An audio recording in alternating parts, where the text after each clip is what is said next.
All right, let's dive right into this explainer. And look, this is specifically crafted for the business leader who's wide awake, staring at the ceiling at 3 a.m., just agonizing over how to save a failing company. If you're the one holding the personal guarantees, if the cash runway is vanishing, and you're desperately asking, what must I do? You are exactly in the right place. Today, we're unpacking a fascinating framework for rescuing a sick company, but we are learning it directly from the ultimate turnaround expert. We'll be using Dr. Mike Tang's handbook, sure, but really just as a mirror to reflect his divine blueprint. So if I asked you right now to name the greatest turnaround expert of all time, where does your mind go? You'd probably think of modern tech titans, right? Maybe Steve Jobs returning to save Apple or Alan Mulally over at Ford. But actually, the clinical reality points to someone entirely different. Someone who executed literally the most complete, miraculous restoration in human history. Jesus of Nazareth. Yeah, you heard me right. We are going to look at Jesus not just as a profound spiritual leader, but as a brilliant clinical practitioner. We're going to explore exactly how he took over a severely distressed enterprise and executed a flawless recovery. It honestly proves that modern corporate restructuring science is really just catching up to what he did first. I mean, think about the sheer scale of the enterprise he inherited. He stepped into a covenant people, burdened by massive institutional corruption, totally demoralized stakeholders, and a leadership culture that had completely drifted from its founding mission. It was the ultimate toxic corporate environment. And what did he do? Well, instead of forming a committee or, commissioning a 6-month feasibility study, he took decisive, immediate action.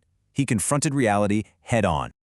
To really grasp his brilliance here, we're looking at Step 1, surgery to stop the bleeding, Step 2, resuscitation to revitalize, and Step 3, nursing to rebuild culture. As we map Dr. Tang's methodology onto these steps, it fits perfectly with the exact examples Jesus set. We have to remember, Jesus isn't just some mascot for corporate methodology. He is literally its ultimate model. Okay, let's look closely at Phase 1, surgery. When Jesus walked in and found that the temple, the very heart and core of his enterprise, had been converted into a den of robbers, he didn't send out a strongly worded memo. He physically overturned the tables and drove out the money changers. This perfectly models the clinical amputation of toxic, value-extracting operations. In today's business context, that's zero-based budgeting. It is decisively cutting those loss-making divisions to protect your core. And notice this, decisive doesn't mean cruel. That very same day, in that very same temple, he healed the blind and the lame.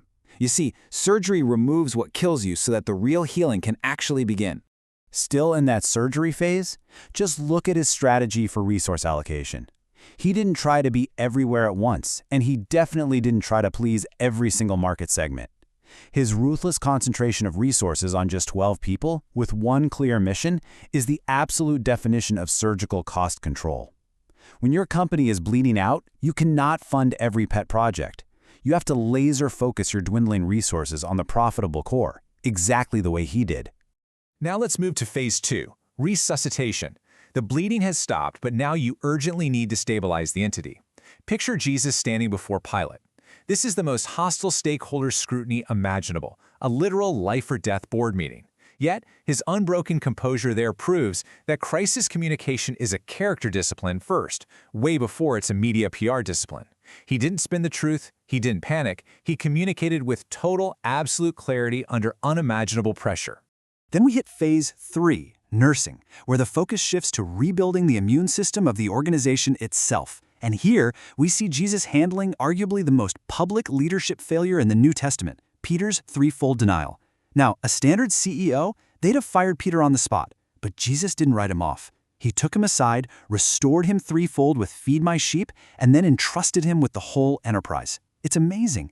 This shows us that to truly turn a company around, you must rebuild broken people, not just broken systems. A healthy culture is built one restored person at a time. Which brings us to our next section, Pillars of Biblical Turnaround, looking at how parables serve as actual operational blueprints. Because Jesus' leadership style isn't just some nice historical narrative.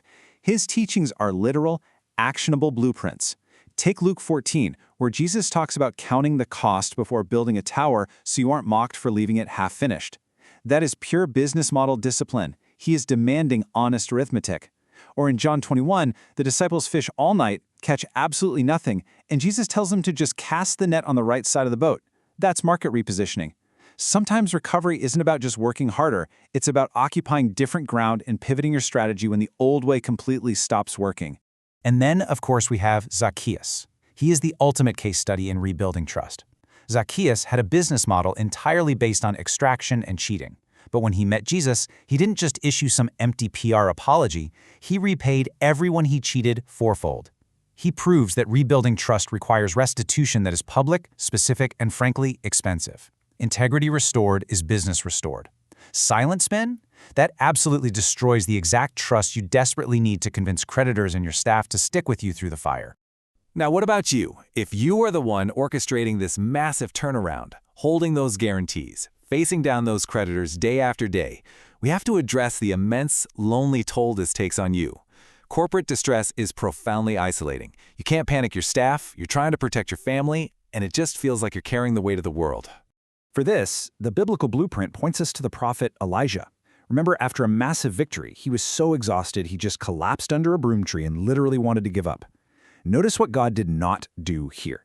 God didn't hand him a brand new strategic master plan right then and there.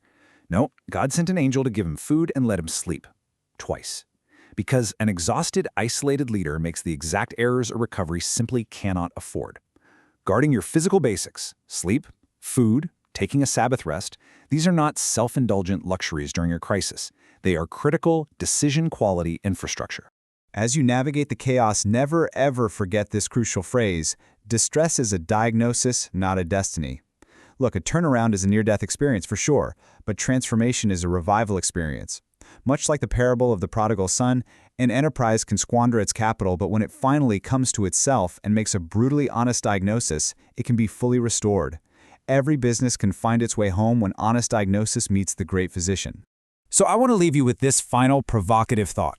As you step back into your business today, armed with both clinical precision and biblical truth, look closely at the example of the ultimate turnaround CEO.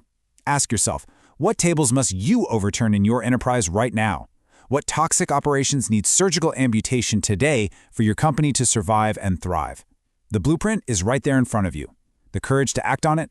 Well, that's yours to claim.